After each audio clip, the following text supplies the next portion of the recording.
যুক্তরাষ্ট্র ইরান যুদ্ধের 2 মাস পার হয়েছে। এই যুদ্ধের ফলে সবচেয়ে বড় আঘাতটা এসেছে জ্বালানি বাজারে। বিশ্বের প্রায় সব দেশই কম বেশি ভুগেছে এই যুদ্ধের কারণে। তবে চীনের জন্য ব্যাপারটা একদমই উল্টো।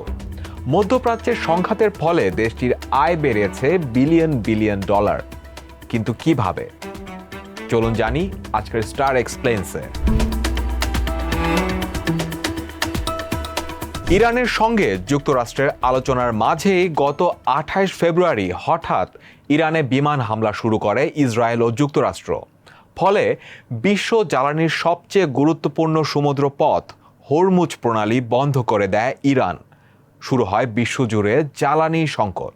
পুরো বিশ্ব যখন জ্বালানি সংকট সামলাতে হিমশিম খাচ্ছিল, তখন চায়না সেখানে আয়ের উৎস খুঁজে পায়। চায়না টেকসই জ্বালানি বা পরিবেশ বান্ধব জ্বালানির উদ্ভাবন ও ব্যবহারে অন্য যে কোনো দেশের তুলনায় নিজেদেরকে এগিয়ে নিয়ে গেছে বহু আগেই। বছরের পর বছর সরকারি আর্থিক সহযোগিতায় চীনের টেকসই জ্বালানি খাত শক্তিশালী হয়েছে। তাই হরমুজ সংকটের ফলে বিভিন্ন দেশ যখন জ্বালানি সংকটে জর্জরিত, তখন চীনের রপ্তানি খাতে ঘটেছে নীরব বিপ্লব। 2026-এর মার্চে সোলার প্রযুক্তি, সৌর ব্যাটারি ও বৈদ্যুতিক গাড়ি রপ্তানির দিক দিয়ে নতুন রেকর্ড গড়েছে বেইজিং। জ্বালানি গবেষণা প্রতিষ্ঠান অ্যাম্বারের দাবি, তেল সরবরাহ সংকটে পড়ে বিভিন্ন দেশ পরিবেশ বান্ধব জ্বালানির দিকে ঝুঁকছে, আর এই সুযোগটাই নিয়েছে চীন। ইলেকট্রিক পরিবহন, বায়ুচালিত টারবাইন ও সোলার প্যানেল উৎপাদনের দিক দিয়ে বিশ্বে প্রথম অবস্থানে চীন। তারা শুধু মার্চেই 68 গিগাওয়াট সোলার প্রযুক্তি রপ্তানি করেছে।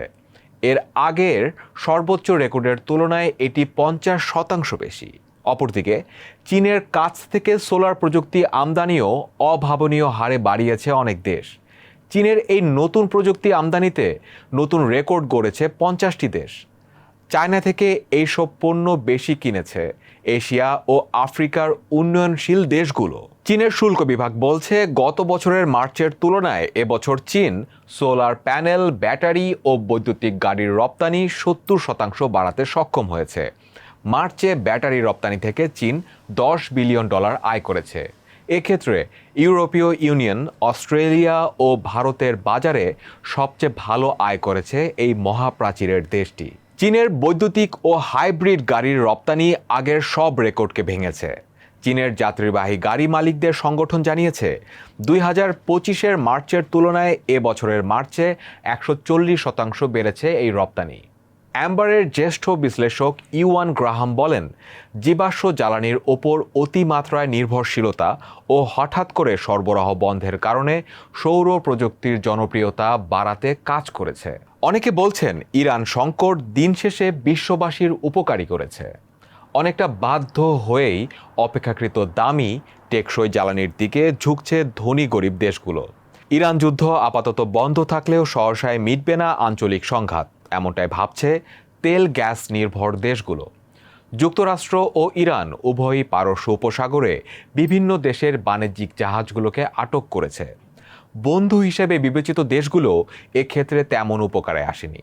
সব মিলিয়ে এই নৌপথ দিয়ে আসা জ্বালানির ওপর আর ভরসা রাখতে পারছে না দেশগুলো। ভবিষ্যতেও যাতে আবার সরবরাহ সংকটে বিপর্যয় দেখা না দেয়, তার জন্য কাজ করছে জ্বালানি নির্ভর দেশগুলো।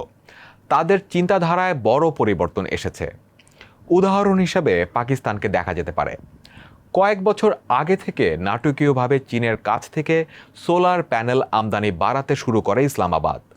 সোলার প্যানেল স্থাপনে অনেক অর্থ খরচ হলেও একবার এগুলো কাজ শুরু করলে তা প্রতি বছর মূল্যবান জ্বালানি তেল আমদানি বাবদ লাখো ডলারের সাশ্রয় করে। পাকিস্তান এই সুবিধাই নিচ্ছে। সব মিলে টেকসই জ্বালানি খাতে স্বনির্ভরতা অর্জন করে বিদেশে রপ্তানি করছে বেইজিং। অন্যান্য অনেক দেশ এখনও অটোমোবাইল, তৈরি পোশাক, ওষুধের মতো প্রথাগত পণ্য বাণিজ্যের উপর নির্ভর করলেও চীন টেকসই জ্বালানিকে তুরুপের তাস হিসেবেই দেখছে।